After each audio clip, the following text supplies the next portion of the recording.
Bao nhiêu trong số các bạn cảm thấy nuôi con thật là áp lực và nó không bao giờ theo cái ý của mình cả?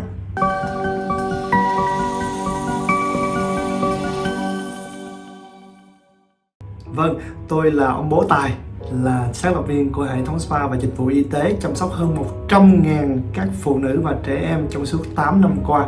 Tôi cũng là ông bố của 3 con và tôi đang chuẩn bị có đứa thứ tư. Vâng, và tôi rất mong làm những video như thế này để chia sẻ với các bạn tất cả những kinh nghiệm mà tôi đã có về cách nuôi dạy con để giúp cho bạn trở thành những ông bố và bà mẹ tuyệt vời hơn. Hôm nay tôi sẽ chia sẻ với các bạn cách nuôi dạy con thông minh mà không phải hoàn hảo. Như vậy có nghĩa là gì? Vâng, ai trong chúng ta cũng muốn hướng tới sự hoàn hảo. Chúng ta luôn luôn tìm cách để làm sao cho nó hoàn hảo, cho nó tối ưu nhất. Nhưng các bạn quên một điều, trên đời này có ai hoàn hảo không? Bạn có hoàn hảo không? Vậy con bạn có hoàn hảo không? Không ai hoàn hảo cả các bạn à. Đó là điều tất nhiên, bởi vì chúng ta là con người. Chúng ta luôn luôn sinh ra và lớn lên và chúng ta phải mắc lỗi. Khi chúng ta mắc lỗi là lúc chúng ta học, là lúc chúng ta tiến bộ, là lúc chúng ta phát triển. Mỗi một ngày, chỉ cần biết chúng ta đã tốt hơn ngày hôm qua, đó là một điều đáng mừng rồi. Con của các bạn cũng vậy. Hãy cho nó mắc lỗi, hãy cho nó sai lầm, hãy cho nó dại dột để nó học những bài học nó cần phải học để nó lớn hơn. Nếu nó không vấp ngã thì làm sao nó có thể đi được? Nếu nó không có té thì làm sao nó biết trèo được? Hãy để cho con bạn mắc lỗi và đừng ngần ngại, đừng quá lo lắng. Tôi biết Tài cũng đã từng rất là như vậy, cũng như các bạn. Mình đã lên lịch rất rõ, thứ hai con phải làm gì, thứ ba con phải làm gì, mấy giờ con phải làm gì, thứ tư, thứ năm, thứ sáu, đã lên một cái lịch tuyệt vời. Đã bỏ rất nhiều công sức và trí tuệ của mình cho cái việc lập lịch cho con, để con có thể bơi nè, con có thể học piano nè, con có thể học vẽ nè, con có thể học cờ vua nè, con có thể học toán nè, vân vân. Nhưng tất cả đều không như ý mình. Tất cả nó đều hụt cái này, thiếu cái kia. Nó khóc, nó la, nó hét, nó bị bệnh, trời mưa, vân vân và vân vân. Chúng ta đều muốn sự hoàn hảo, hướng tới sự hoàn hảo, nhưng đừng có stress, vì chúng ta biết chắc chắn rằng không có cái gì là hoàn hảo cả. Chúng ta hãy plan, hãy lên kế hoạch, nhưng sẽ có một cái dao động, sẽ có một cái sai số mà chúng ta chấp nhận được, chứ đừng có nhất nhất là phải như vậy. Và tạo cho chúng ta là một người cha, một người mẹ một cái áp lực quá lớn, là con tôi lớn lên phải làm tiến sĩ, con tôi sẽ lớn lên sẽ làm bác sĩ, và tạo áp lực cho mình, tạo áp lực cho con mình. Để rồi làm gì? Để rồi khi con không đạt được chỉ một cái chuyện nhỏ thôi thì mình lại buồn, mình lại tức. Ví dụ như hồi nhỏ chúng ta thường bị ba mẹ ép đặt là con phải học giỏi nhất lớp, con phải là học sinh xuất sắc, con phải đứng nhất lớp. Nhưng cái việc đứng nhất lớp đó có vui không các bạn? Hãy suy nghĩ lại đi, những người nào đã bị cha mẹ ép là phải học giỏi, là phải là học sinh xuất sắc, nó không hề vui. Tuổi thơ thật sự là bất hạnh, vì chúng ta chỉ biết dùi đầu vào sách vở, chúng ta biết học thêm học bớt, mà chúng ta không hề có một cái thời gian riêng cho mình. Vì cha mẹ chúng ta đã ép chúng ta, đã bắt chúng ta làm những cái việc mà họ muốn và họ mơ ước.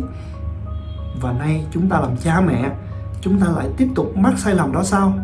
Bạn muốn con bạn giống bạn hồi xưa hả? Là phải học đứng hạng nhất, phải đứng hạng nhì, mà chỉ cần đứng hạng nhất mà không được đứng hạng nhì thôi, đó là nỗi nhục, đó là nỗi không thể tả được. Tôi đã có nhiều người bạn tôi cảm thấy rất là bất hạnh. Vì tại sao? Tôi luôn luôn mãi mãi không bao giờ đứng nhất lớp, nhưng các bạn ấy luôn đứng nhất lớp, và mỗi lần đem sổ liên lạc về chỉ cần đứng thứ hai, thứ ba trong lớp là cảm thấy rất là khổ, rất là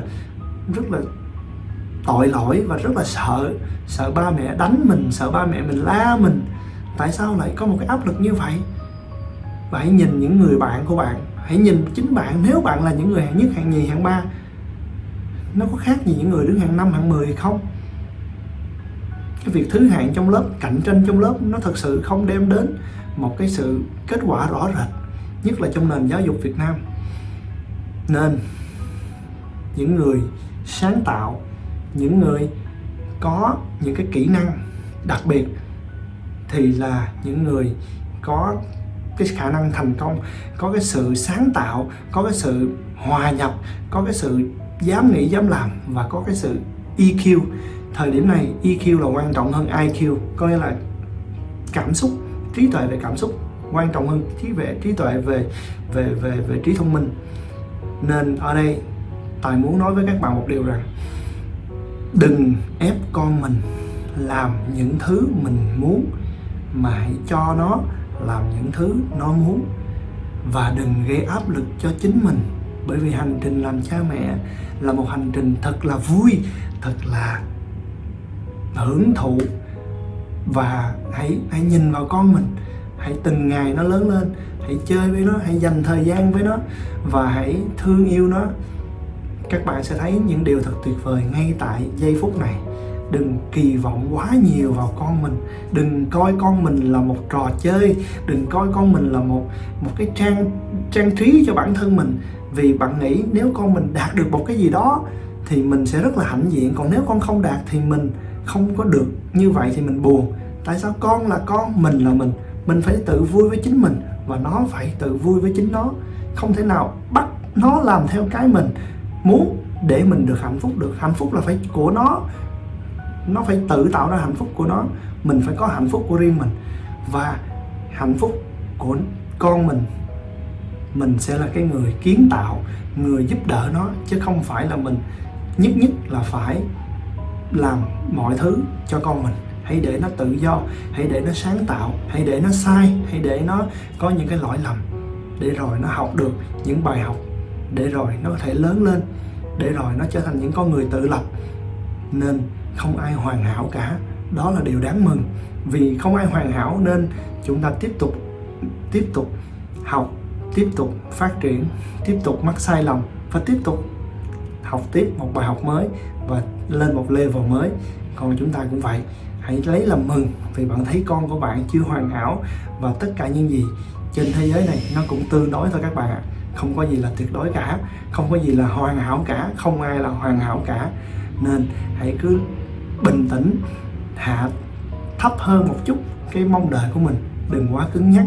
Làm cha mẹ là một quá trình rất là vui, làm cha mẹ là một quá trình rất là nhiều những cái trải nghiệm tuyệt vời, và hãy hưởng thụ nó, hãy enjoy, hãy vui sướng với nó, thay vì là la hét mắng và stress với cái công việc này. Nghề cha mẹ không đơn giản nhưng nó đầy thú vị. Cảm ơn các bạn đã lắng nghe, đã theo dõi và hãy chia sẻ với Tài, hãy comment bên dưới những gì bạn suy nghĩ, những gì bạn mong muốn. Hãy đặt câu hỏi cho Tài sẽ cố gắng trả lời cho bạn những gì hiểu biết của Tài.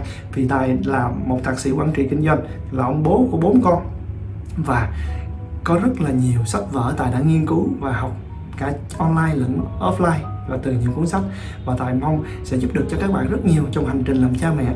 Đừng quên bấm nút subscribe và bấm nút chuông để theo dõi và có những video đầu tiên của Tài nha. Xin cảm ơn và xin hẹn gặp lại các bạn.